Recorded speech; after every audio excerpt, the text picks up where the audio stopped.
From there, you can share your PPTs. Where, sir? Where, bottom or top? Yes, sir. From the bottom pane. No, settings. No, there's no share option. Is there? Show options. Sir, in a bottom, you can see a raise hand option. Beside there is a share option. From there, you can share your PPTs. There's no share option, sir. I can't find it, sir. Share option.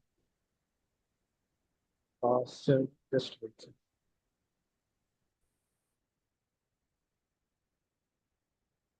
Only question and answers, chat, show options, raise hand, settings is there.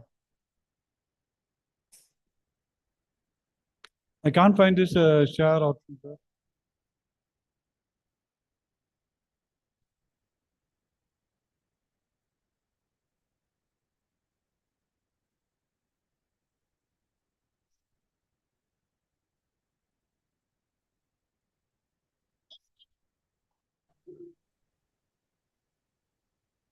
Sir आप try करिए sir आप please Senthil, sir, now check. Now I got it, sir. 1 second, sir. I'll check Okay, it. sir.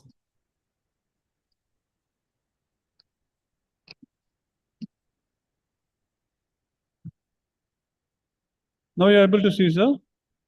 Yes, sir. Visible, sir. 1 second. Sir, our Vice Chancellor is joining in a few minutes. We will start the session. Yes. Can you view the entire screen, sir? Yes, Hello. sir. Your screen is visible. First of all sir enable editing 1 second, sir. Centre top में enable editing centre top 1 second, sir. Centre top में sir top पर top हाँ enable editing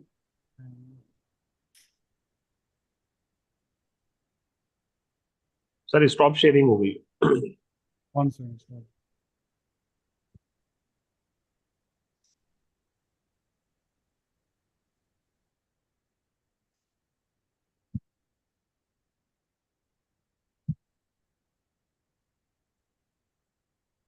No, same, it's showing same again.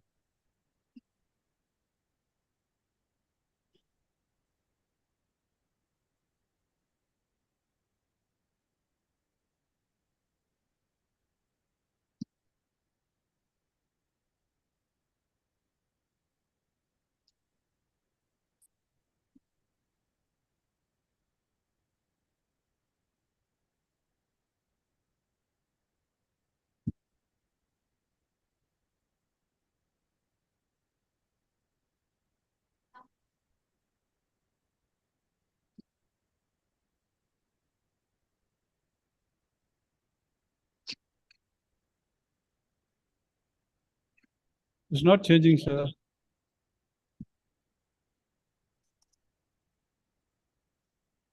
Sir, your screen is visible. The slide is No, it's showing other. Full slide is not doing this. No? Sir, from the bottom side, from your Ah. PPT, there is an option, sir. Full screen, slide screen is option is there. Slide Yeah, show.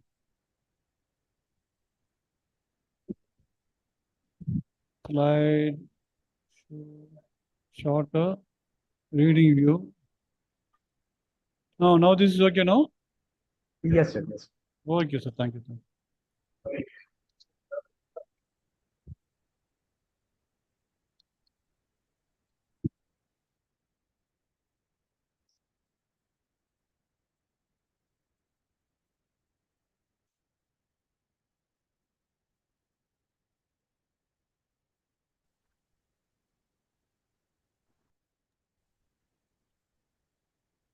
Senthil, sir. Tell me, sir. Sir, please stop your PPT right now. Shall I start? Sir, not clear, sir? Yes, sir. Here we will play actually welcome and other Okay. things. I want to close this. Yes, sir. Right now. Okay, sir. Close. Thanks.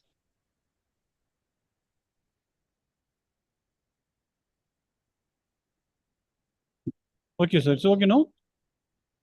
Yes, sir.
Good Good afternoon, afternoon. sir.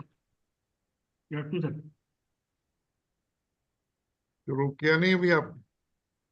Good afternoon. नहीं sir, आपका ही wait कर रहे थे sir. Let us start. Senthil Kumar has joined. Good afternoon, sir. Good afternoon. So करिए can we शुरू. start? Anand sir, start. Thank you, sir.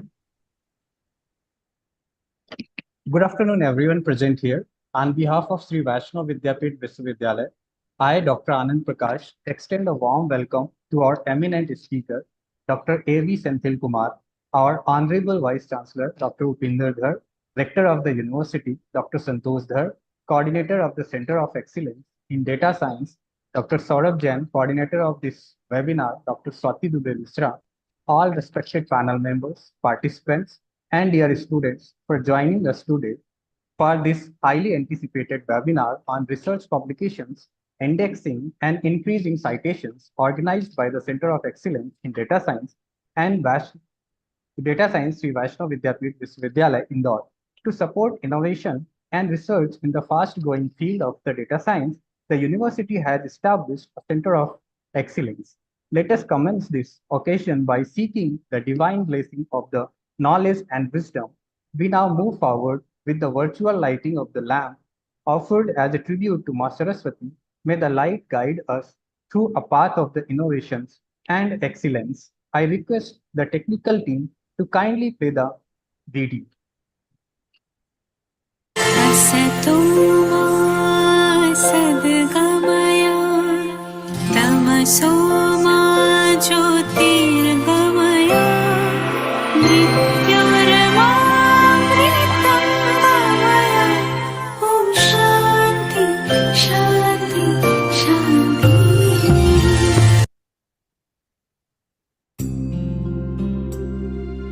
या कुन्देन्दुतुषारहारधवला या शुभ्रवस्त्रावृता या वीणावरदण्डमण्डितकरा या श्वेतपद्मासना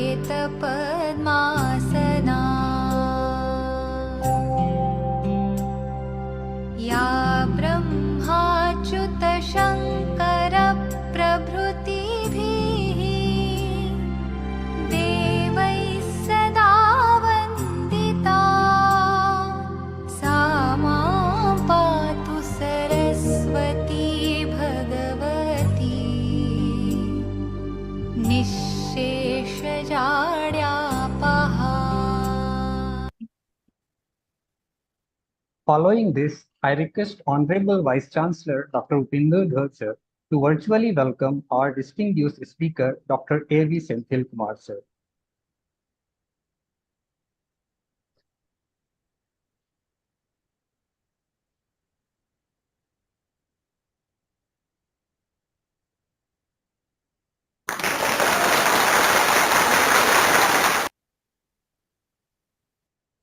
To explore how the center is empowering young minds through data science, I now welcome Dr. Saurabh Jain, Head of the Center of Excellence in Data Science at Sri Vaishnav Vidyapith Viswavidyalaya, Indore, to share his insights and visions. Over to you, sir. Thank you, sir. Honorable Vice Chancellor, SWV, Dr. Upinder Dhar. Research person of today's webinar, Dr. A.V. Senthil Kumar ji, Professor and Director, Hindustan College of Arts and Science, Coimbatore. Deans, Directors, Heads, Coordinator of today's webinar, Dr. Swati Dubey Misra. Faculty colleagues, staff members, and dear students. On behalf of Center of Excellence in Data Science, I welcome you all in this 9th webinar of the Center on building research publications, indexing, and increasing citations. In the digital economy, data is the new gold. Indeed, there is a new rush, gold rush for business. However, like gold, data is not valuable in its raw state. So to obtain value from gold, the new raw material first needs to be processed, minted into coins, and fashioned into jewelry and other products that consumers desire to own and purchase. Similarly, data needs to be processed, manipulated, and analyzed to extract real business value. And this is where data science comes in. Data scientists are the prospectors, and the tools they use are the innovators that make them more effective. Nowadays, data has become an increasingly vital asset in the modern world. As technological capabilities expand, the volume of data generated and collected continues to grow exponentially. In general, data is any set of characters that is gathered and translated for some purpose, usually analysis. If data is not put into context, it does not do anything to a human or computer. The scientific methods fundamentally relies on data collection and analysis to validate hypotheses and theories. Researchers use data to identify knowledge gaps, conduct experiments, build mathematical models, and derive empirical conclusions. Advancements in big data analytics has enabled scientists to gain deeper insights from complex heterogeneous datasets. For example, healthcare analysts can now integrate clinical data with genomic data to develop more targeted therapies for disease. In physics, astronomers analyze telescope data to understand cosmic phenomena. Environmental scientists use climate data models to study and predict change. Data will continue to play an indispensable role in pushing the boundaries of science. Data science plays as a foundation upon which innovations, problem solving, and societal progress stand. In an ever-evolving world, organizations across industries must recognize the indispensable nature of robust data infrastructure and analytical capabilities. These elements are not merely advantageous, but have become imperative for survival and competitiveness in the intricate tapestry of our global landscape. Nevertheless, this pursuit of data-driven excellence must be tempered by a profound commitment to ethics and responsibility. The paramount importance of data cannot be overstated. It acts as a lifeblood of modern enterprises, guiding strategic decisions and fueling innovations that drive economic growth and societal betterment. Organizations that harness the full potential of data are better equipped to navigate the complexities of the contemporary business environment. Students of today's world need to be well versed with data science so that he or she may handle and tackle or even manipulate the huge amount of heterogeneous data. Taking these factors into consideration, Sri Vaishnav Vidyapith Vishwavidyalaya has established the Center of Excellence in Data Science in March 2022. The center has enabled the development of innovation and research in the field of data science and to build capacity and to ensure that the aspiring students have opportunity for better preparations and training in data science for achieving their career ambitions and life goals. Since its inception, the center has submitted 4 research proposals to different funding agencies and has filed 1 Indian design patent, and also organized 8 webinars till date on the topics that are of the current area of interest. So today is the 9th webinar of the center. That is all about the center. Now I would request Dr. Anand to proceed the session. Thank you. Thank you, sir. Thank you very much. I'm pleased to invite the Honorable Vice Chancellor, Dr. Upendra Dhar, sir, to deliver the welcome address. Over to you, sir. Good afternoon to all of you. At the outset, I would like to welcome today's speaker, Dr. Senthil Kumar. I would also like to welcome all the directors, deans, faculty, and friends. As Dr. Saurabh Jain mentioned, we are passing through the era of data. Today, data has become very important. And at the same time, it has become necessary to ensure that data is used ethically. In other words, ethical use of data has become very important. There are so many instances wherein data is misused or data is presented in the wrong manner. So there have to be steps which can prevent misuse of the data. Data therefore needs to be managed properly.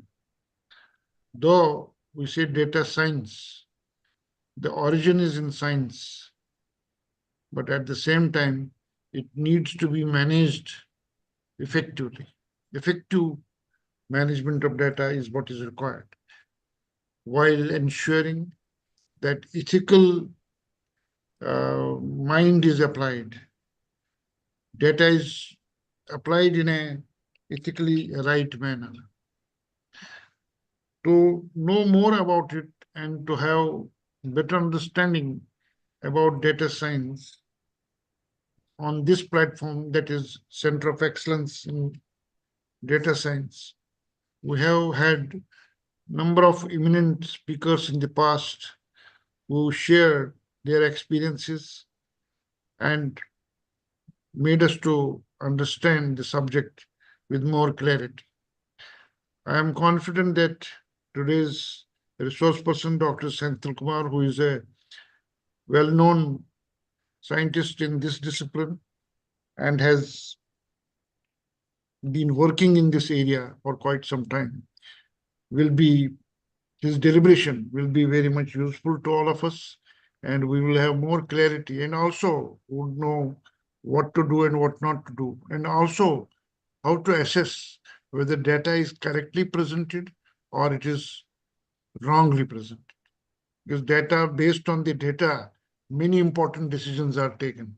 So decisions today depend on how data is presented. That's why it becomes very important, not only for the scientists, but also for the organizations, wherein we have to take many important decisions. And in fact, I would say every day. So data becomes important in that sense. So that's why we are sure that it will be a very enriching session, and all of us will enjoy learning from Dr. Senthil Kumar. Thank you very much. Thank you, sir, for your inspiring words and support. We are deeply honored to welcome Dr. A.V. Senthil Kumar, an eminent academician, researcher, and innovator in the field of computer science. Dr. Kumar currently serves as Professor and Director of the Department of MCA at Hindustan College of Arts and Science, Coimbatore, with a distinguished career spanning over 3 decades in academia and industry. He has made outstanding contributions to teaching, research, and institutional development. Dr. Senthil Kumar holds BSc in Computer Science from Tumkur University and PhD in Computer Science from Vinayaka Missions University. His research interests span data mining, fuzzy expert systems, cybersecurity, cloud computing, and AI-based healthcare technologies. His pioneer work has led to numerous international publications, 36 authored and edited books, and several patents, including innovations in cognitive radio networks and healthcare monitoring systems. He has guided 16 PhD scholars and 18 MPhil scholars, and he continues to mentor future researchers with passion and dedication. His leadership is further reflected in organizing international conferences, acting as a reviewer, editor, and editorial board members for various reputed journals and publications, including IGI Global and IEEE Access. Dr. Senthil Kumar has been conferred with numerous prestigious awards, such as the Shiksha Ratna Puraskar, Best Citizen of India Award, and the Dr. Sarvepalli Radhakrishnan Best Teacher Award in 2023. To name a few, he has also represented Indian academia globally, being invited as a keynote speaker, session chair, and assessor in the several international forums and universities. Today, we are privileged to have him with us, and we look forward to his valuable insights and inspiring presence. Let us all extend a warm welcome to Dr. A.V. Senthil Kumar. Before handing over the session to Sir, I would like to request all participants to kindly post your queries in the chat box or raise your hands so we can allow you to ask your questions directly. Sir, we now hand over the session to you. Welcome, Senthil Kumar, sir. Please proceed. Thank you.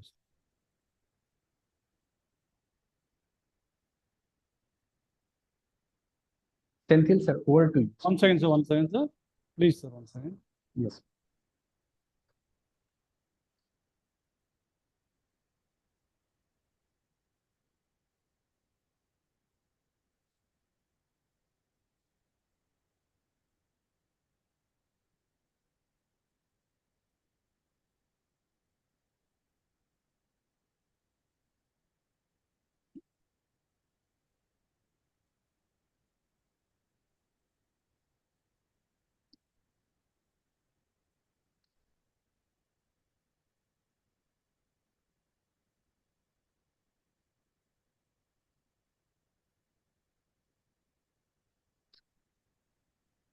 Senthil, sir, the session is Time over to stop. you, sir. 1 second, sir. Please, sir. 1 second. Yes, sir. yes.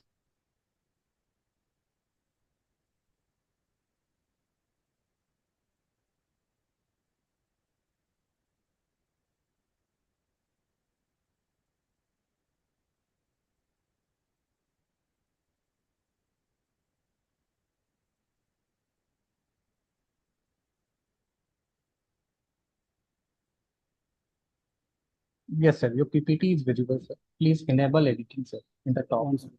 1 second.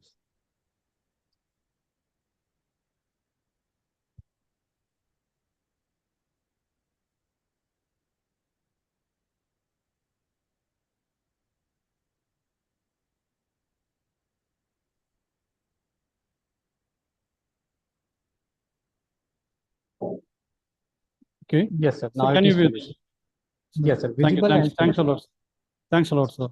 So first of all, I should thank the respected Vice Chancellor, sir, Sri Vaishnav Vidyalaya Indore, for giving this great opportunity for me.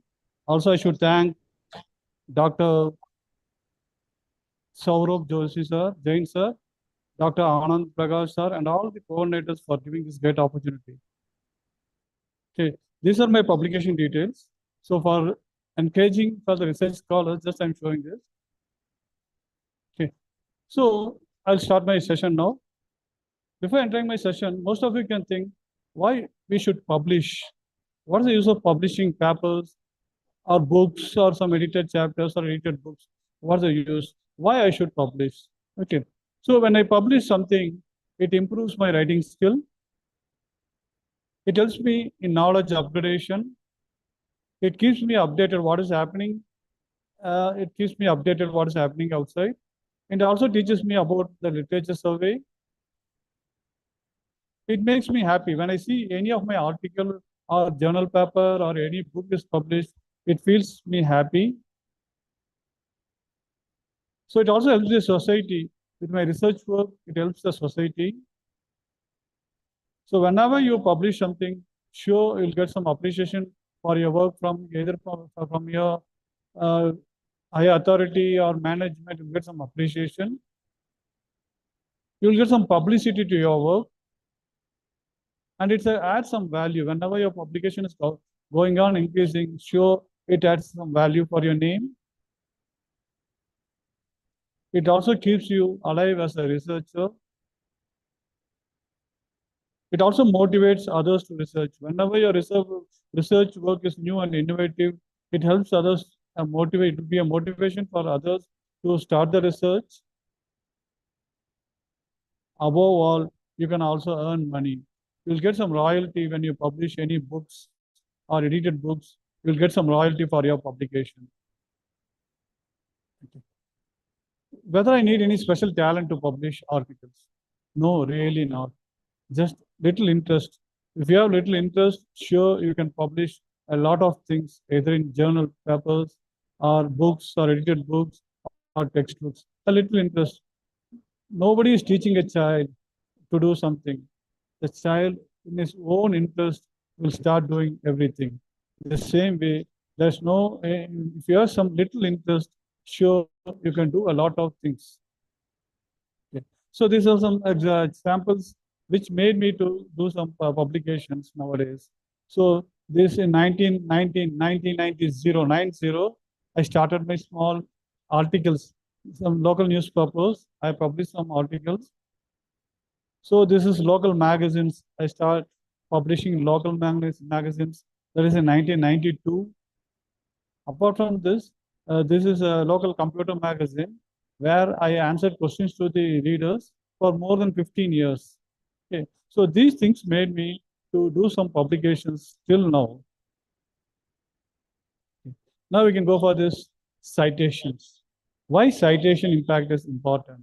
Why we are considering this impact citations count? What's the use or what's the benefit of having these citations? Okay. Now suppose I'm a doctorate, I'm a researcher. If I am not publishing anything, I'm in a mute situation. In the same way, if your work is not cited, it is like you're talking where nobody is there to listen your speech. So citation is more and more important whenever you publish some articles or papers or books, anything. So citation impact is more important whenever you publish something, sure, you should have some citations. Okay, why I should care whether others should cite my work?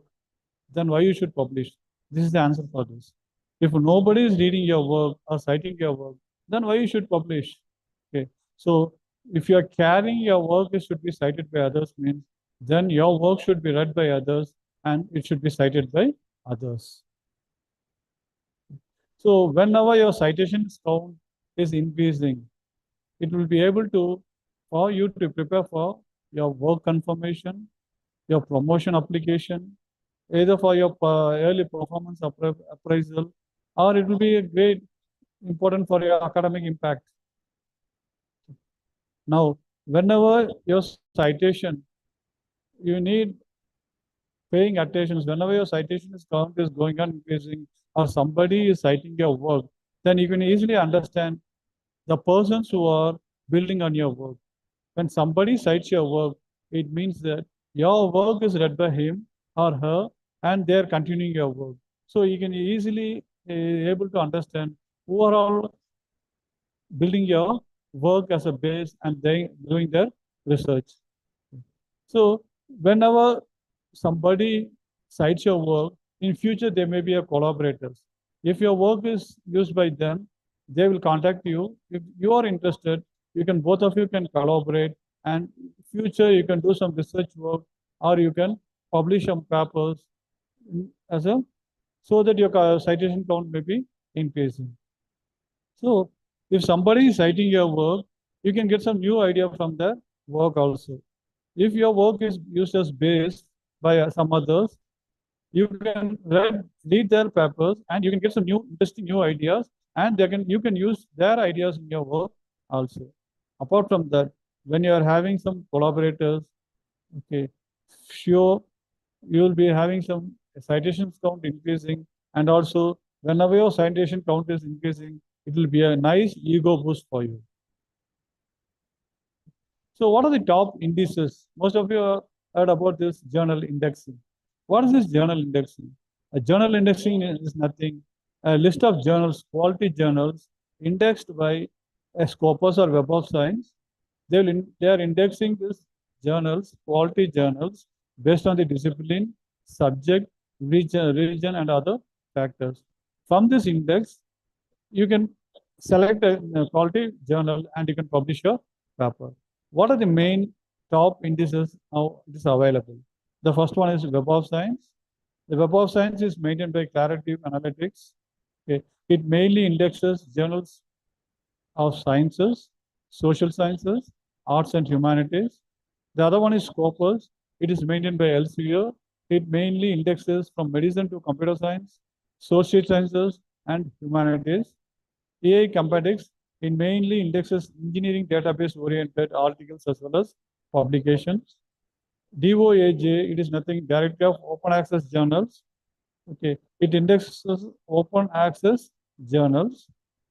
Bio1, which mainly indexes journals in the fields of biological, ecological, and environmental science journal content.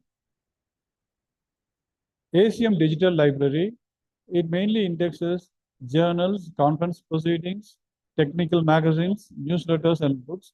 Apart from that, it also indexes databases covering computing and information science. Then ERIC, it mainly indexes databases of education-related journal papers as well as other resources. PubMed, it mainly indexes databases based on biomedical literature. Inspect, it mainly indexes journals, proceedings, books, and more sources in the areas of physics, engineering, computing, and information technology.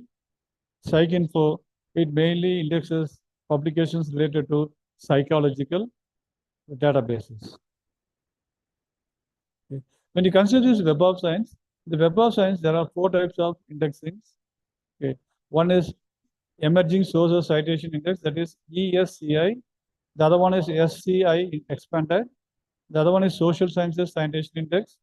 The fourth one is Arts and Humanities Citation Index. So this Emerging Sources Citation Index indexes publications related to emerging scientific fields. Science Citation Index expanded mainly indexes publications in the area of science and technology. Social Sciences Citation Index, SSCI, it mainly indexes publications related to social science disciplines, and Arts and Humanities Citation Index mainly indexes social and natural science journals. So these are the 4 types of indexes which is available in Web of Science. Okay. Now this is a basic thing. What's an ISSN number? It is nothing, an unique number which is given for a journal. That is International Standard Serial Number. This International Standard Serial Number is given for a journal which is unique. So each and every journal will have a unique ISSN number. It is nothing, it's an 8-digit number. Either the 8 digits will be numbers or the last digit will be X, where X is used to identify whether the ISSN number of the particular journal is correct or not. Now, if you want to check the ISSN number of a particular journal, if it is correct or not, you can go to the website, that is ISSN number checker or online ISSN validator. You can Google it. You will get a screen like this. Near the wordings ISSN number, there's a box. You can type the particular ISSN number, and if you click the button validate, you'll get a screen like this. Now I have typed the number 0378-5955. Now it shows a list of ISSN numbers. So the 6th one is showing the number which I have typed. It is ticked as green. Now the number which I have given for search is a valid one. So if you want to check whether the ISSN number given for a particular journal is correct or not, you can search like this and you can identify whether it is correct or not. So whenever you see a journal, you can see this ISSN number in this journal. So ISSN 1144-875X. Here X is alphabet, which is used to check whether the particular ISSN number is a valid one or not. Sir, are you able to listen, sir? I'm able. Audible, Yes. sir? Yes, sir. Yes, sir. You are Okay. audible, sir. Okay, sir. Now, if you want to start a new journal, sure, it's possible. You can go to this website, ISSN portal. You can apply for an ISSN number if you're trying to start a journal. So either there is a publishers area is there. You can start a journal. You can get an ISSN number per year. So if you want to get an ISSN number of a journal, either you can use the option print journal or online journals. So this is a website. Okay. So when you're starting an online journal, first you should prepare a website for this journal. You should have 2 issues published. Then you can send the details to the ISSN number, this organization. They'll verify it. If the details which you have provided is okay, then they will provide ISSN number for your journal. The next one is this ISBN number. same as a unique number for a journal. It is a number which is given for a book, international standard book number. It's a unique number which is given for each and every book. So each and every book will have its unique ISBN number. No two books will have the same ISBN number. Initially, it was started with a standard book number which consisted of 9 digits. Later on, they added a 0 in front of this ISBN number. Then they are calling it as international standard number. So international standard book number is nothing, it's of 10 digits. The first digit will be a 0. So this is how we can see an ISBN number in each and every book. So this ISBN number shows the entire details of this book, whether the publisher name or the country where it is published or what is the cost, everything will be shown in this ISBN number. So if you're writing a book, you want to get an ISBN number for a book, you can apply to the website Raja Ram Mohan Roy, National Agency for ISBN number. Here, they are having a lot of options. If you are a government publisher, you can apply separately. If you are an institution, you can apply. If you are self-published, you are an individual author, you can apply. So there are a lot of various options. You can apply for ISBN number. You can get an ISBN number which is entirely free. So like this unique number for a book as well as a journal, DOI number is there nothing. It is a number which is given for a journal paper which is published in a journal. So it's a unique number given for any paper which is published in a journal. So DOI number is nothing, a digital object identifier which identifies a paper which is published in a journal. So in the image you can see a circle rounded with a DOI number. So in this way, each and every published paper in the journal will be given a DOI number. So if you want to apply for a DOI number, it's possible. There's a website called crossref.org. If you enter this crossref.org, you can get all the details for applying for a DOI number, and you can get a DOI number for your journal paper. So this is an article which came few months before. So India is world's 4th in research output, but ranks 9th in citation. Even though the question is 4th in research output, the rank of citation is 9th. Then what is the use? So the number of publication is more, but the number of readers are less. Then there is no need of publishing a lot of things.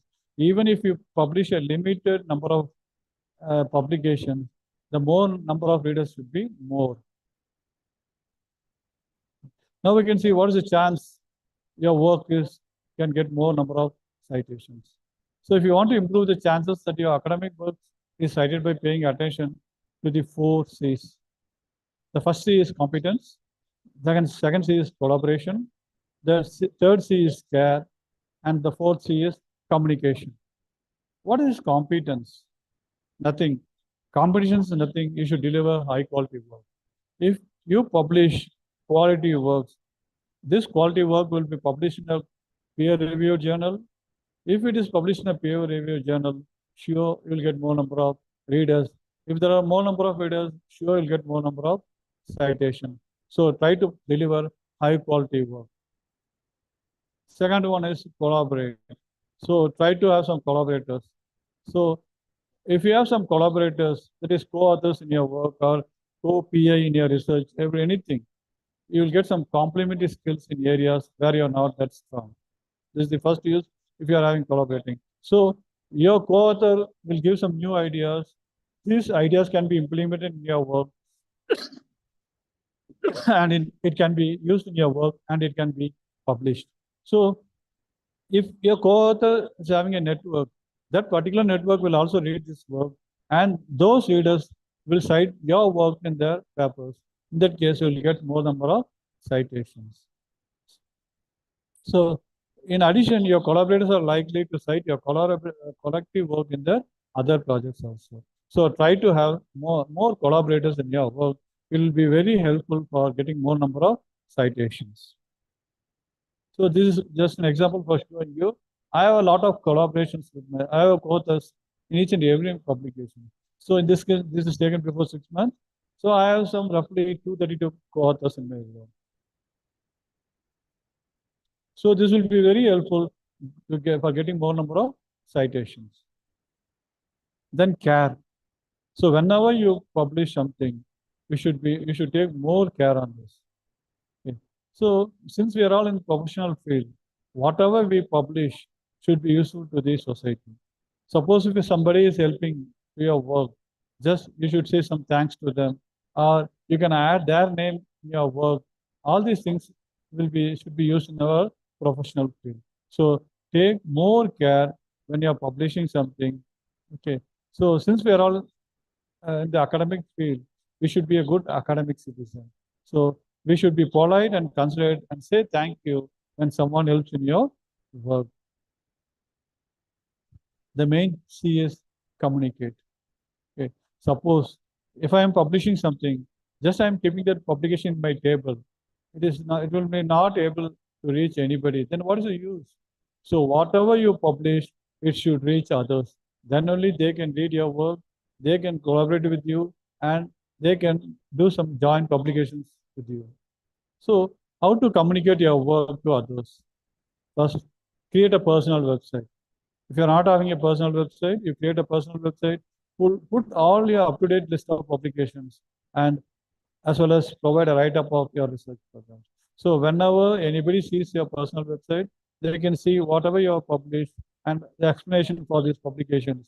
If they are interested, sure, they will contact you and they'll be a future collaborator for your research works. So you should make your papers available freely to the online for the audiences. It should be an open access. So whenever you put your work in open online, really, if somebody search Google some keywords, your work will also be listed in this search, and they can refer your paper and they can use your work in their papers. So you can use some free repositories like ArgXV, University Repository, Academia.edu, ResearchGate, etc. There are a lot of free websites. You can upload your papers, which are free, so that if anybody search by using a particular keyword, your work will also be listed in this search. So if you are not having a Google Scholar citation profile, try to have this. I'll explain in the later screens. So try to have a Google Scholar citation profile. Whenever you publish something, you should add your works in this Google Scholar citation. In the later screens, I will explain you about this. So try to attend conferences, present your work, and talk to people. So if you are able to try to attend conferences nearby or any countries, try to attend conferences. Take your copies of works, printouts, published papers with you. When you are attending this conference, distribute these copies to others who are attending the conferences, interact with them, discuss with them, so that if your work is interested, they'll contact you and they will be a future collaborators for your research work. If you are not able to attend the conferences due to some hard work, then or due to some financial or family situation, then in that case, the alternative is you can use some social media. So social media is, according to the survey, it is used 5 to 10 times more effective when you are attending these conferences.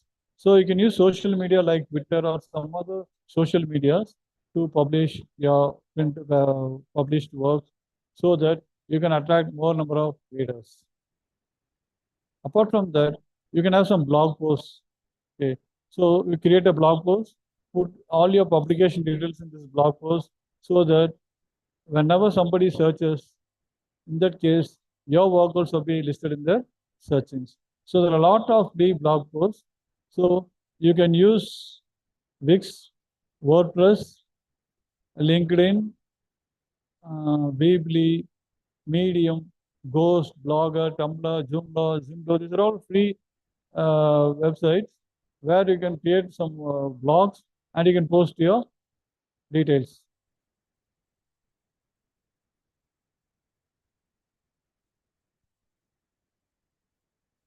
Apart from that, even that it is an old-fashioned way, just it's nothing email. So when you're publishing some new works, just send emails to your colleagues, your friends, or their email IDs. Okay. So whenever they see your work, if they're interested, they will contact you. Then you can have them as a future collaborators in your publications or research works. So try to send your new published works through email ID to your networks. Apart from this, some other tips to increase the citations count.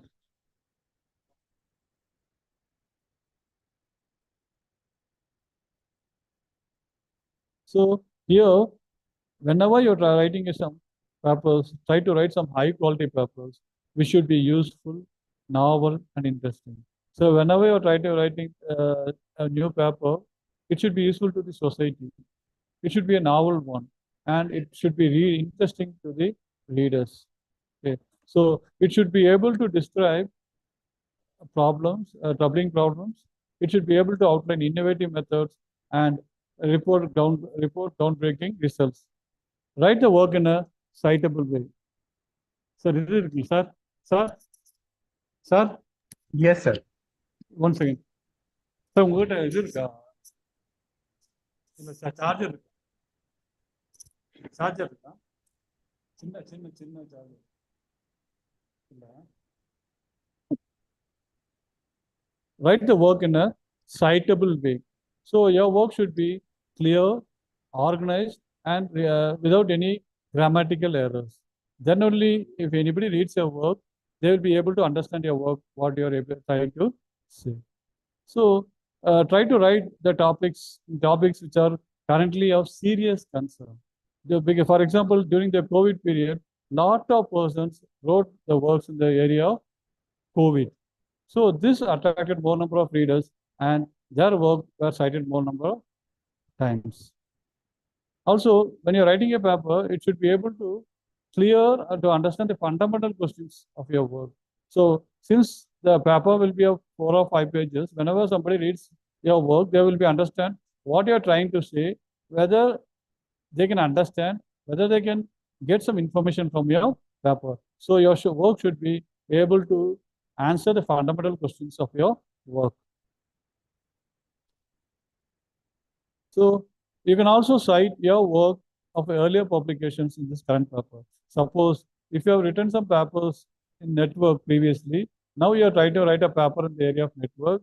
If both are related, then you can also cite your work in the current work. It is also possible. Also, you can cite your peer, friends, or colleagues' paper in your paper if their paper are related to your paper.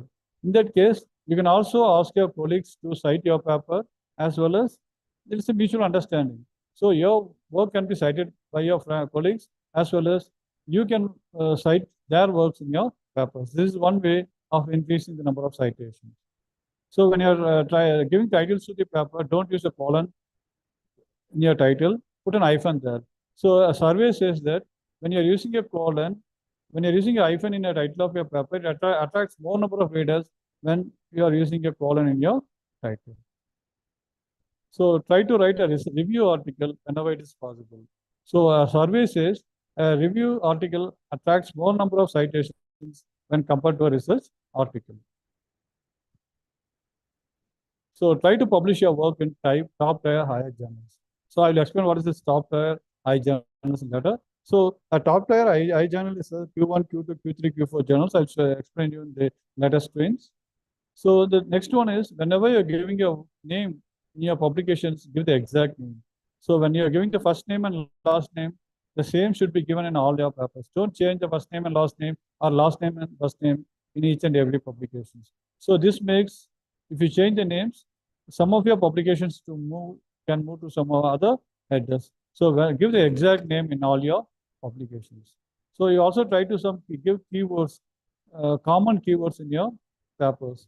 So when you are giving some common keywords, it will be helpful to attract, or whenever somebody is searching by using some keyword, it is possible for your work to be listed in the search. Try to publish your work in special issues. So special issues attracts more number of readers when compared to the normal issues. So when you are giving some bibliographical and other information about you, try to give the exact, without any errors or confused tracking indexing. Give the exact data details about you whenever you are giving some bibliographical and other information in your publications. So before sending your paper, try to check your paper by using some standard plagiarism checker. You can use either i30kate or Turnitin plagiarism tools to check your paper. Publish less, but don't compromise with quality. So publish, right? Try to publish some quality works, even though your count is less. If your quality is more, sure you'll get more number of citations. So how to write a quality research paper? I suggest you cannot write a quality research paper. So before writing a research paper, first you choose the right topic, which is currently needed by the society. It should be new and innovative. So you choose the right topic, then research the topic. You Google whether any other publications are done or research done in that particular topic. After researching, you make an outline of your work. After making an outline, you organize the notes out one by one. You organize it. First abstract, then keywords or introduction. You organize in a regular format. After organizing the notes, you prepare the actual writing. After writing work, don't directly send to the publisher. You edit it or proofread it by using your friends or networks. You edit either for grammatical mistakes or some science mistakes. You edit and proofread. Then you send the paper to the publishers.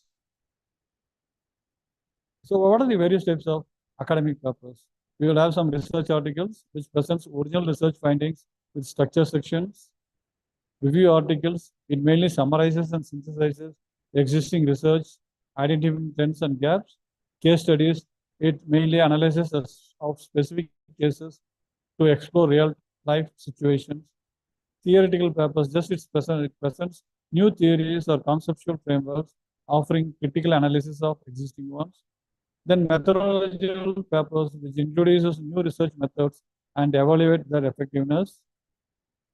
Then literature reviews, it reviews and critiques the literature on a particular topic, identifying gaps and key themes. Position papers, it argues your stance on a specific issue with evidence and reasoning. Conference papers, which you are going to present research findings at conferences. Either it may be shorter than journal articles. Technical reports, it's a document technical research processes and outcomes, providing data and analysis. Then editorial and commentaries. So these are the various types of academic papers. So this is a format for a research paper. So a research paper will have an abstract, an introduction, a literature review, the methodology, and the results which is got from this methodology, and a discussion about the findings and a conclusion about this work. Apart from that, at last you should give some references for your work. So these are some websites where you can freely download some research papers. So if you want to download some general research papers, you can use some ResearchGate, academia.edu. All these websites are free to download general research papers. If you want to download multidisciplinary research works, you can use Zenode, EBSCO, all these things. If you want to download some thesis and dissertation, you can go for Ethos, Internet Archive. For medical and specialized science related articles, you can use this websites, PubMed Central, PLOS, all these things. If you want to download legal and open access advocacy related publications, you can use Unpaywall, DOAJ, etc. If you want to download e-library and databases, you can use Finger Open, JSTOR, Open Air. So if you want to increase the acceptance of your research paper which you are sending to a quality journal, it should go upon a lot number of hurdles. So if you want to publish your work in a quality peer-reviewed journal, it should overcome a lot of hurdles so that your paper should get accepted. So how to increase the rate of acceptance of a research paper that should be accepted? So each and every journal publisher will have its own standards. They cannot be ignored. So if you are not following the standards of a particular journal, sure your paper will get rejected. So each journal will have a narrow scope and aim. So you take a time to understand the objectives of each journal and make sure your manuscript matches your target journal's scope. So editors and peers expect articles to be written in clear English. So try to write your paper by using some clear English. Check plagiarism before sending a paper to a journal. So you should also follow the guidelines which is given in the journal before writing a paper. So some journals will ask the covering letter. So they will ask some main text references, all these things. So based on the guidelines which is given in a particular journal, you prepare the paper and send the paper to the particular publisher. So follow up with the journal. After sending a paper, don't be free, so that you should continue asking. After some time, you can send a mail to the publisher. What is the process of my journal? So they will reply you. Now the review process is going on, or this is the stage where your paper is. We will reply you soon. So after sending your paper, don't be quiet. You send some mails if they make delay for either rejecting or accepting your paper. So whenever you get some review comments from the journal publisher, so try to give some clear and polite response to the editors and reviewers' comments, which will help to reduce the likelihood of rejection or another round of review, thus saving your additional time. Then what is this journal impact factor? So journal impact factor is a number which is given a particular journal, JIF. So mainly the journal JIF impact factor is given only for the journals which are indexed in Web of Science. So nowadays a lot of impact factors are available, but the original journal impact factor is given only for the journals which are indexed in Web of Science. So how this impact factor for a particular journal which is indexed in Web of Science is calculated?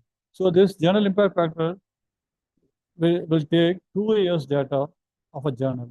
Suppose if the journal impact factor of a particular journal for the year 2025 should be calculated, they will take the total number of publications during the year 2024 and 2023 and the total number of citations for these 2 years.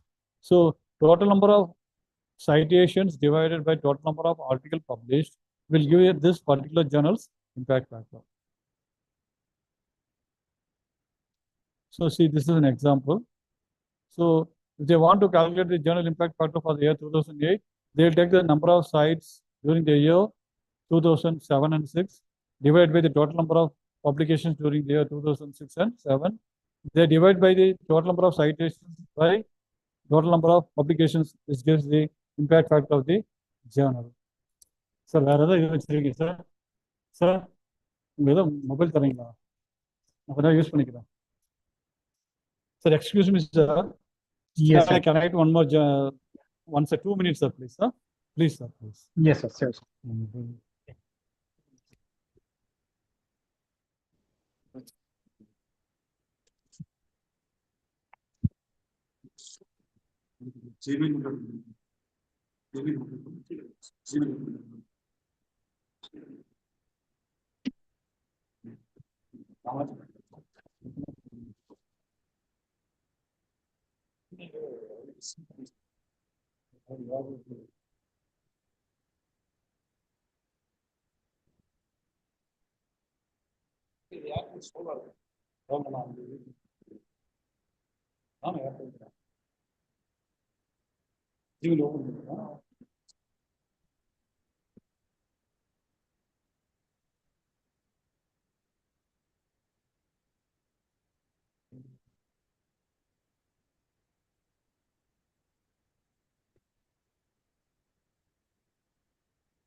audio.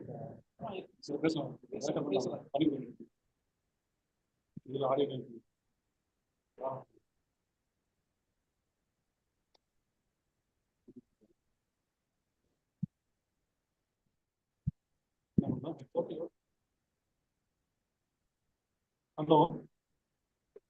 Hello. I'm audible, sir? Yes, Once sir. again. Yes, sir. Yes, sir. Audible, sir. Thanks a lot, sir. Shall I continue, sir?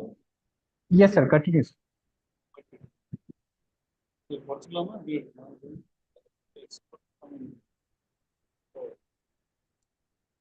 So the general impact factor is calculated.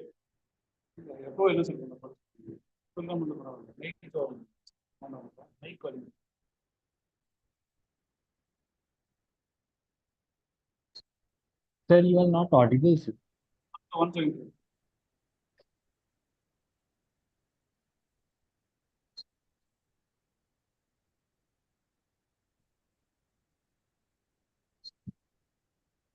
Excuse me, sir. Sentence.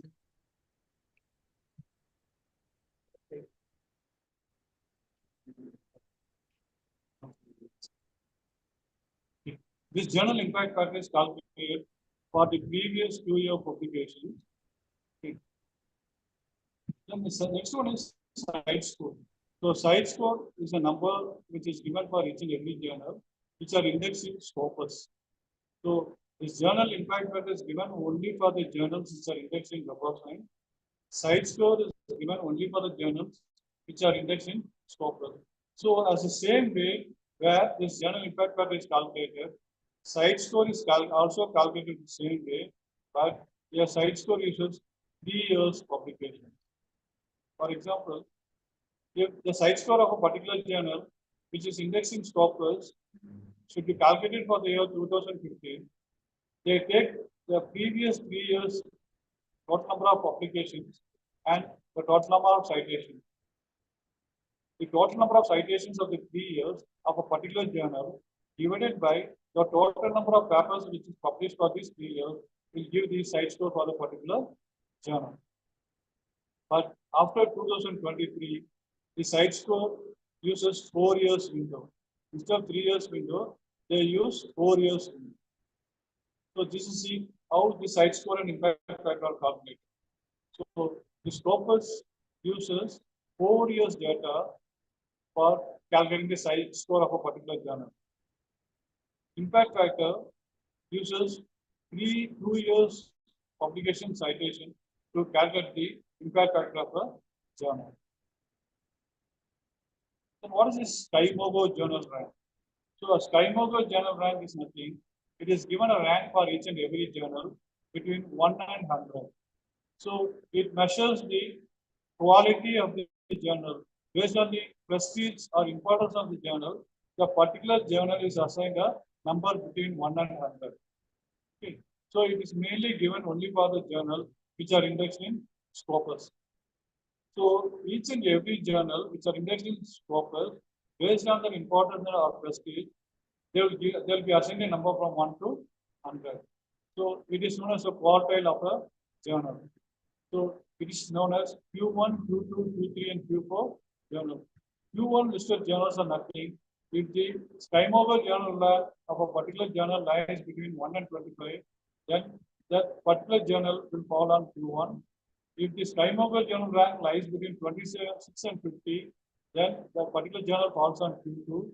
If the SkyMogo journal rank of a particular journal falls between 51 and 75, then the particular journal falls on Q3. If the SkyMogo journal of a particular journal is above 76 and below 100, that is still 100, then the SkyMogo journal comes as Q4. So if you want to find the SkyMogo journal rank of a particular journal, you can go to the website www.skymogojr.com. You'll get a screen like this. In this screen, we will see a white box. You type the journal name and press the enter key. You can see the SkyMogo journal of a particular journal. Here in this case, only if the particular journal is indexed in Scopus, then you can find the SkyMogo journal rank. For other journals, you cannot find the SkyMogo journal rank.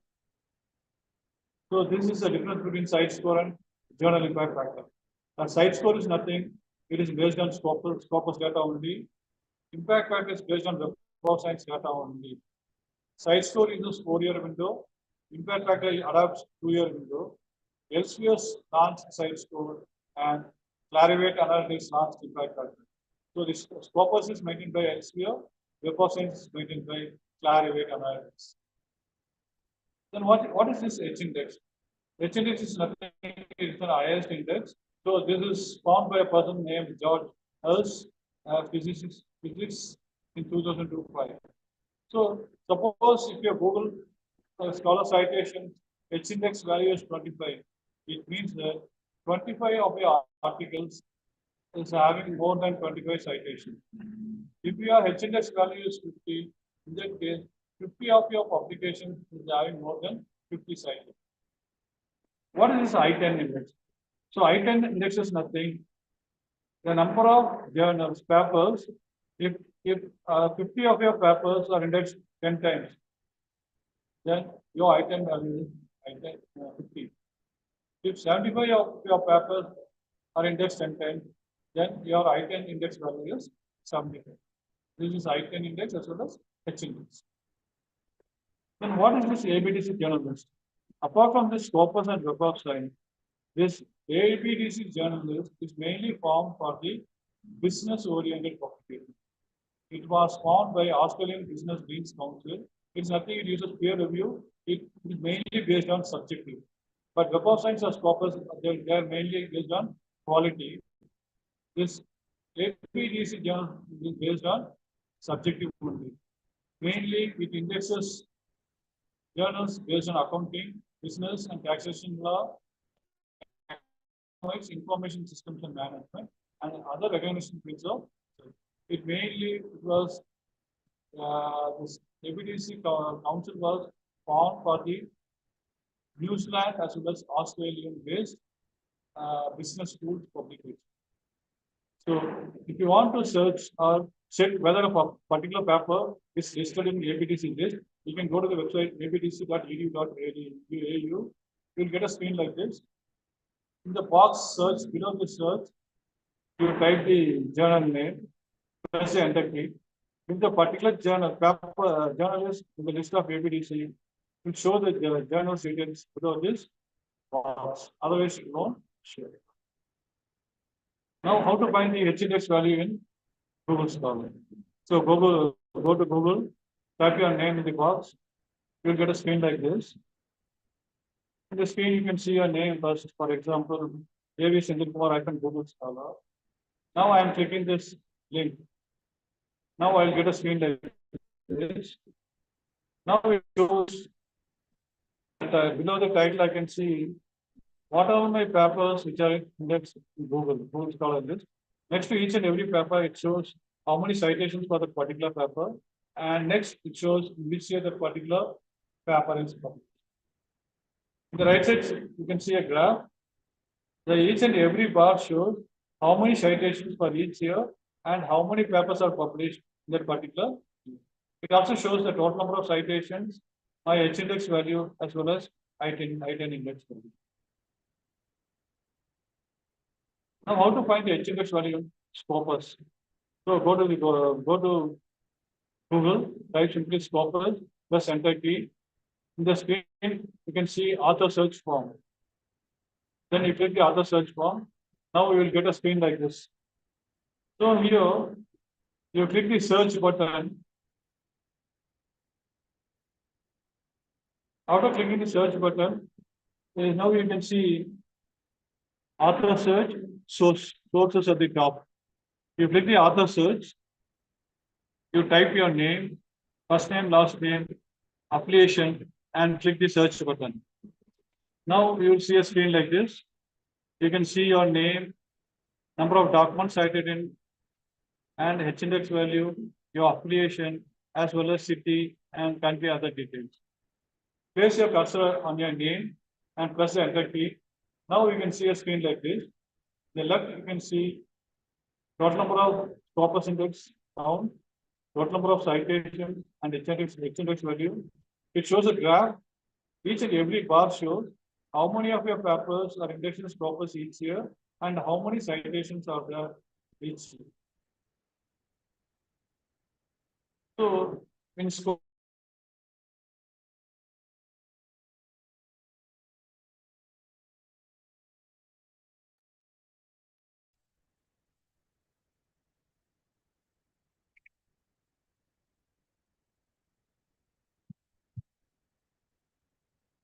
Excuse me, sir. You are not audible, sir.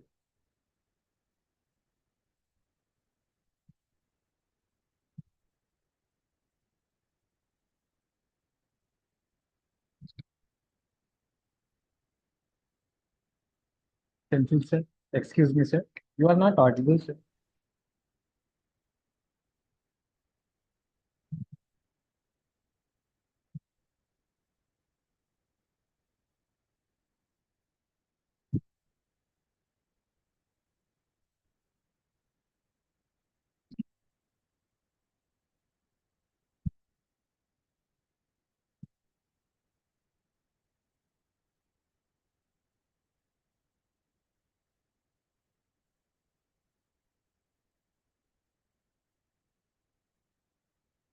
Senthil, sir, can you hear me?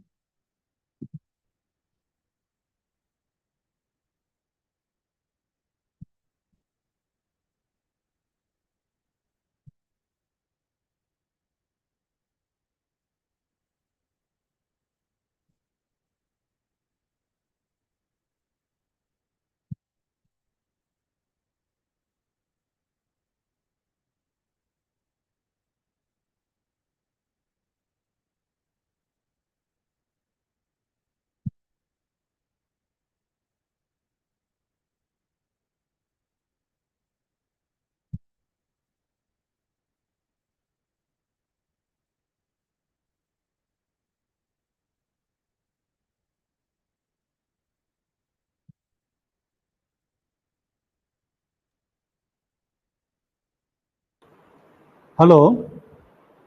Hello. Yes, sir. Yes. Am I Now audible, audible. sir? Yes, sir. Yes, Yes, sir. sir. Now audible. Now you are Sorry audible. for the disturbance. Sorry, sir. Okay. No. Now, in some cases, if your uh, paper is moved to some other header, in that case, how to troubleshoot it? For example, in some papers, your first name will be first and last name will be next. In some papers, your last name will be first and the first name will be second. In that case, your particular paper will be moved to some other header. In that case, how to troubleshoot in Scopus? So there are three ways to troubleshoot your paper so that your paper which is moved to some other header can be brought to your original name. So for that, first you go enter into the Scopus website. There will be you log in into the Scopus website. There is a option called Author Feedback Wizard. Scopus Authors Feedback Wizard. Click that Authors Feedback Wizard. When you click this Author Feedback Wizard, one second. Now, just you go to the Scopus website, you sign in, you enter into your Scopus website. Now, you can see a screen like this. So, you click the author search button at the top. There's a, wordings, author search, sources. You click the author search. When you click the author search, you'll get a screen like this. In the screen, inside the blue color box, in blue letters, author's feedback wizard is there. Author feedback wizard. You click the author feedback wizard. When you click the author feedback wizard, you type the first name, last name, institution name, and click the search button.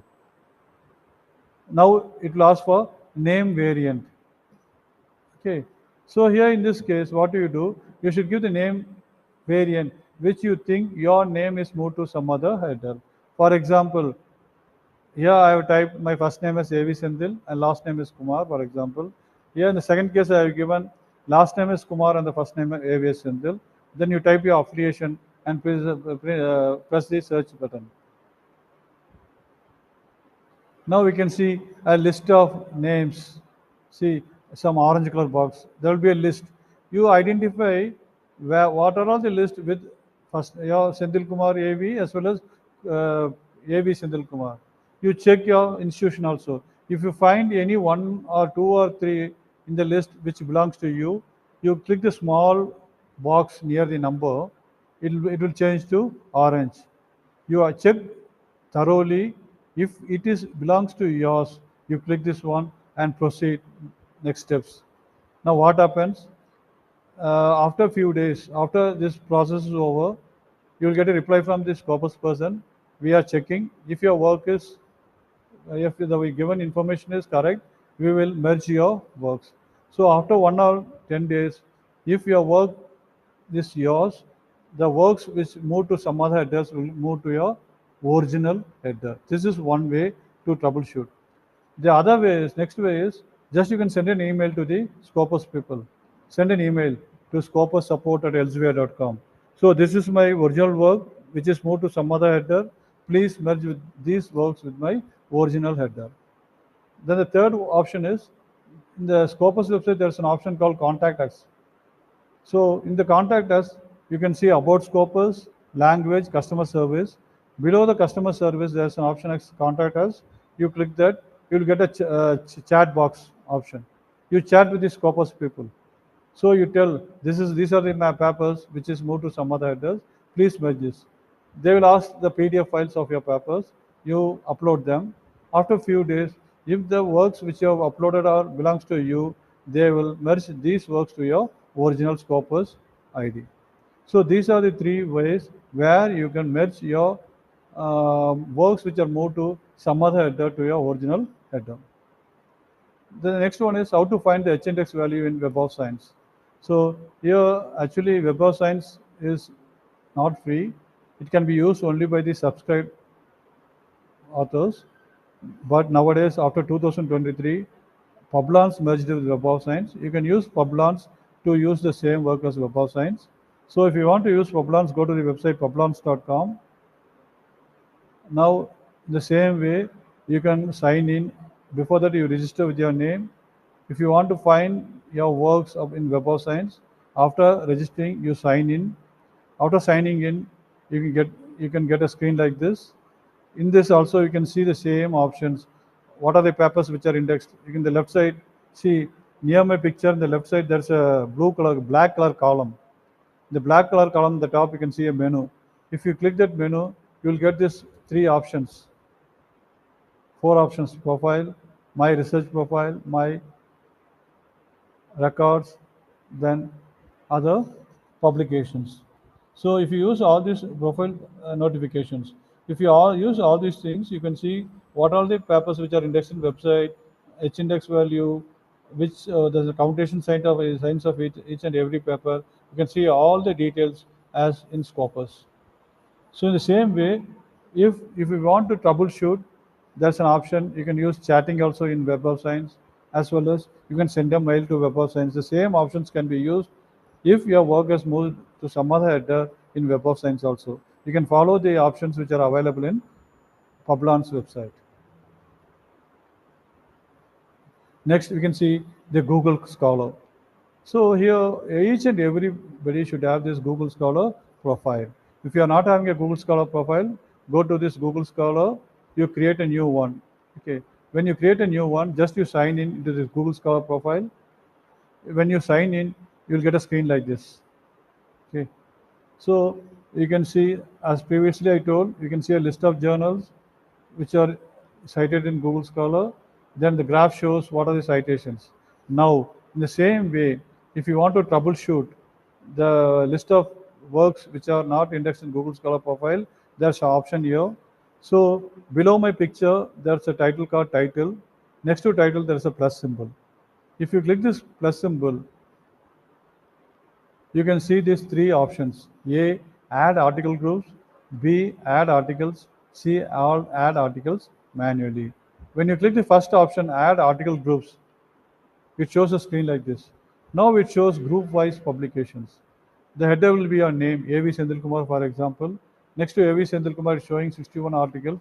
Next, it's showing 56 in profile. It means that in the group of 61 articles, 56 are added already.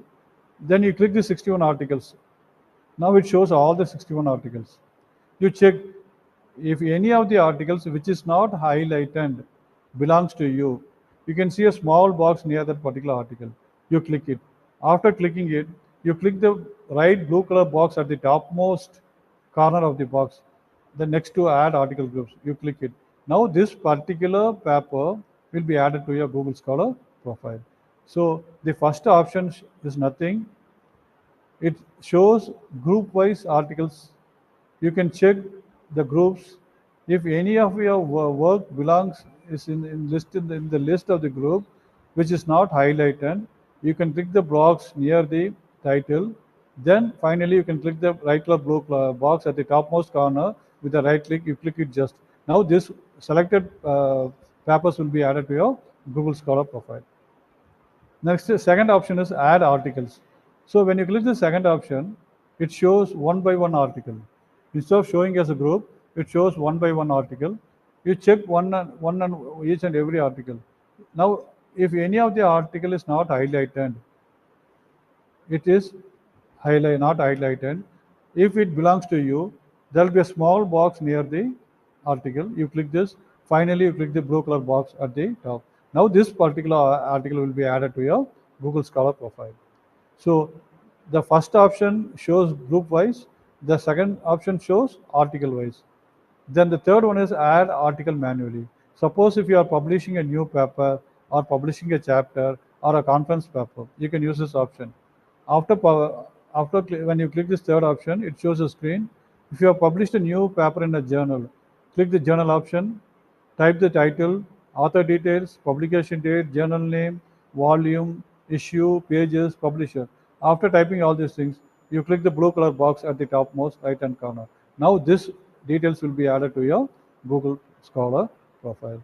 So whenever you publish a new thing, just you go to the third option, you enter the details here. Automatically these details will be added to your Google Scholar profile. Now how to share your websites of your publications? You can use these websites. You can use LinkedIn, Facebook, Twitter, websites that you contribute to, your institution's repository. You can use ResearchBib, SlideShare, Scribd, SciFactor, your own website, your academic institution's website, Facebook groups, Quora, etc. Then what's this predatory journal? Most of you they can hear about this predatory journal. What is this predatory journal? It is nothing. It actually asks researchers for manuscripts. Just they'll send a mail, send your paper to this journal. They don't have any peer review system. No true editorial board will be there. Simply they will be given a name, but when you see this editorial board, that particular person or institute will not be there. So no true editorial board will be there. Whatever you send, they will publish it. So these types of journals are known as predatory journals. So Jeffrey Bill, an librarian in the University of Colorado, he designed this predatory journals list. So he designed two lists. One is predatory journals and one is for journal publishers, predatory publishers. So in this list, you can see the list of predatory journals as well as the list of predatory journals. Next, a more important one is a cloned journal. Sir, I am audible, sir? Hello? Yes, sir, audible, sir. Okay, thank you.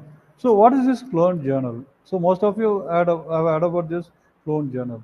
So a cloned journal is nothing which will have the same ISSN number, same title, logo, etc. will be cloned from the either from Scopus Journal or Web of Science Journal or ABDC Journal.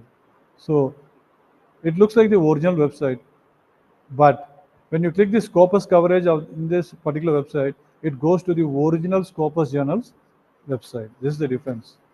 Okay, so when you see some clone journals, when you click the contact details, there will be no details about the editor or whom to contact. Simply they will be given some boxes. Just you should type, you have to type. This is one way to check whether the particular journal is cloned or not. Also the editor's names will not be original. So I am a request for research scholars or anybody, be caution about these clone journals, because you are going to lose your hard work as well as money when you send a paper to a clone journal. So if you want to check for a clone journal, UGC-CAR shows a list of journals which are cloned. When you go to this UGC-CAR website, when you click the list of clone journals, group 1, it shows a list. So the left side shows the original journals which are indexed in UGC as Scopus. The right shows this yellow shaded shows nothing. They are cloned journals. I'll show an example for this. So the left side here, it is a journal, Dogo Rangsang Research Journal, which is indexed in Scopus. The right side is nothing, DRS Research Journal. See, instead of Dogo Rangsang Research, they simply formed as DR. Okay, Research Journal. Clone. So in the left side, they are given the language, English and Assamese. Publisher name is given, ISSN number is given, URL is not applicable. It means that it is a printed copy. The clone journal uses a DRS research journal. The language is same. Publisher name is not given, but they are using the same ISSN number.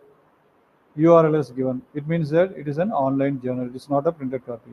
So to attract the authors, they will be using some logo in their journal. See, they are using UGC CARE logo here in this clone journal. This is to attract. It means that they want to cheat the authors.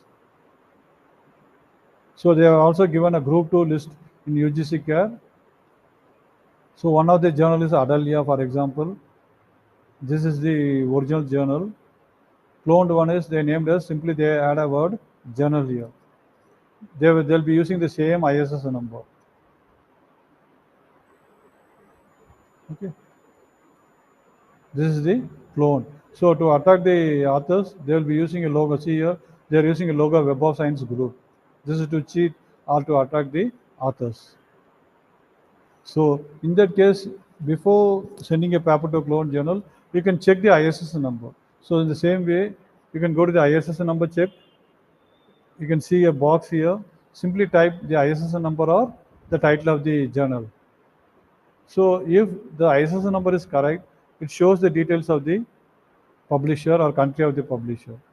If it is not showing the country or other details, then it is a cloned journal because the ISSN number is used wrongly by the cloned journal. So this is one way to check whether the journal is a cloned one or original one. So this is another example. So previously we have seen a journal called Design Engineering. Design Engineering Toronto was the original journal, Scopus Index journal. So the left side is Design Engineering, which is a cloned one.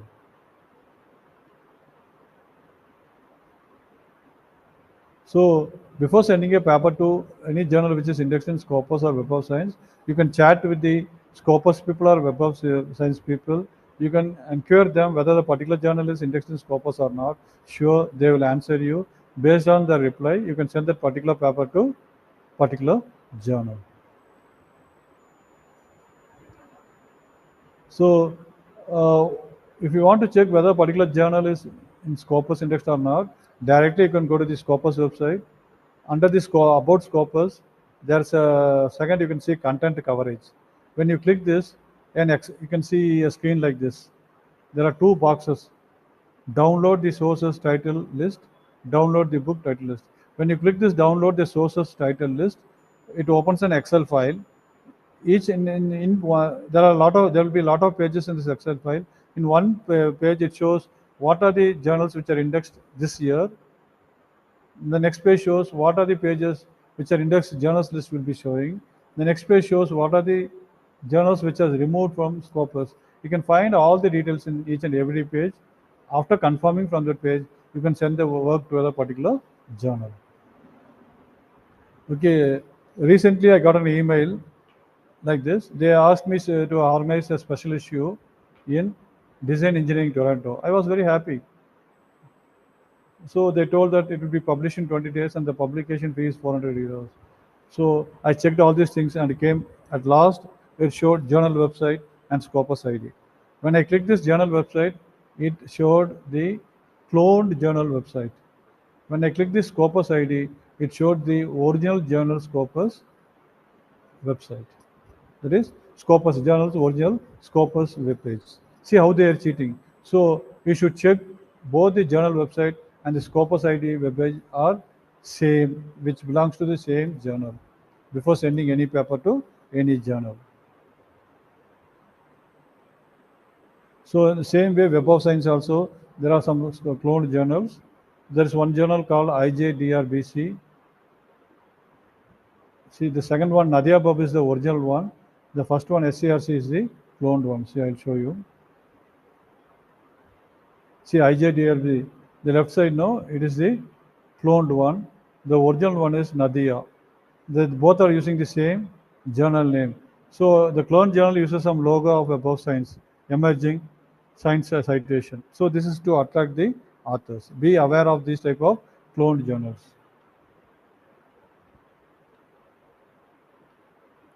So if you want to check whether a particular journal is in Web of Science or not, go to the Web of Science website. you can see a box, refine your search results. Below that, you can type the journal name and press the search button. If the particular journal is in this Web of Science list, it shows the details below the box. Otherwise, it won't show the details of the particular journal. So Amity University has developed an app which consists of a database of all the closed journals. You can download that. You can also check the list for a particular journal which is in the list of cloned journals or not. So this is the app which was developed by Amity Quality Journal Checker. Okay, thank you all. So I request you all, if you don't have a CV, please prepare one today. So why I am requesting this is, most of them, what they will do, only when they are trying for a new job, they will prepare a CV urgently. In that case, most of the previous work which they have done will be rejected, omitted, or left. So your hard work will be left in this case. So you prepare a CV now, either it may be 1 page or 2 page. Whatever you are spelling, either you are publishing something, you are giving a webinar, or you are going for a conference, you update in the same day. Then only your hard work will not be wasted. This is a request from me. If you have any questions, you can ask me.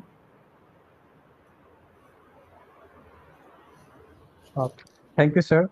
Thank you so much, sir, for sharing your profound knowledge and valuable insights with us. Thank you, sir. Sir, there is a question in the chat box One second, from, sir. yes, sir, from Dr. Uttama Mishra ji. What is the role of indexing in the visibility and credibility of a research article? So once again, can you tell me, sir, what is the role of indexing in the visibility and credibility of a research article? So Yes. actually, indexing is nothing, sir. So if you want to identify a quality work, quality journal, you can say that Q1, Q2, Q3, Q4. So the quality journals will be kept in Q1 and Q2. So these type of journals will only publish some good papers, research articles. They will publish only limited number of articles in each issue. So when you publish some works in Q3 and Q4, which are listed in Q3 and Q4, they publish more papers, and they won't consider this quality works. Simply they will publish. They will look only for the money. So these type of journals will be existing for 1 or 2 years only. As a sudden, it will be removed from this Scopus indexing. So most of them will try to publish their hard work either in Q1 or Q2 journals. Okay, these type of journals will be given numbers. Kaimago journal rank will be around 1 to 50. Yes. So is it okay, sir? Thank you, sir. Thank you very much, sir. And sir, there are no more questions from in the chat box. Now I request Dr. Swati Dubey Misra, Program Coordinator, to extend a heartfelt vote of thanks. Over to you, ma'am. Thank you, sir. Good afternoon, everyone. I am Swati Dubey Misra, and it is indeed a privilege for me to propose the vote of thanks on behalf of the Center of Excellence in Data Science, Sri Vaishnav Vidyapeeth Vishwavidyalaya, Indore. Today marked the successful conduct of the 9th webinar organized by the Center, centered around the theme Building Research Publications, Indexing and Increasing Citation. At the outset, I extend my heartfelt gratitude to our resource person, Dr. A.V. Senthil Kumar, Professor and Director, Department of MCA, Hindustan College of Arts and Science, Coimbatore. Sir, your insightful session provided invaluable guidance on enriching the quality, visibility, and impact of the academic publication. The key takeaways will certainly empower the research community to strive the excellence. Thank you so much, sir. I am deeply grateful to our Honorable Vice Chancellor, Dr. Upinder Dhar, for his unwavering support and visionary leadership, which has consistently fostered academic growth and made events like this possible. A special note of thanks to Dr. Saurabh Jain, Head Center of Excellence in Data Science, for his meticulous planning and dedicated efforts in organizing this webinar successfully. I also extend my sincere thanks to all the directors, heads of the institutions and departments, distinguished faculty members and students for their enthusiastic participation and support. A heartfelt appreciation goes to the Master of Ceremony, Dr. Anand Prakash, and our technical team for ensuring the smooth and seamless execution of today's webinar. As we conclude, let us take forward the knowledge, insight, and inspiration we have gathered today and apply them meaningfully in our academic pursuit. Thank you once again and wish you all a wonderful day ahead. Thank you. Thank you, ma'am. Finally, I request everyone to please rise for the national anthem.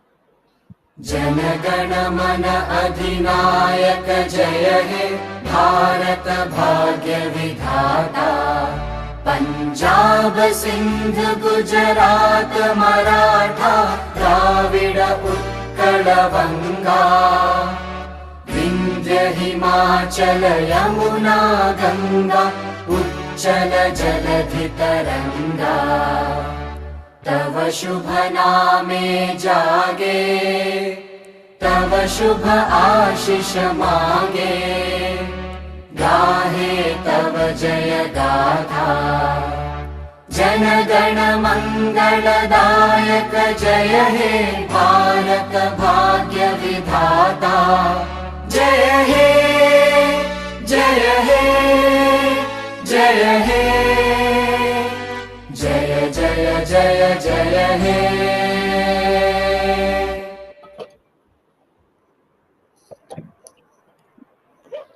Thank you once again, everyone, for being with us today. May this session serve as a stepping stone towards your data-driven dreams. Until next time, stay curious, stay inspired.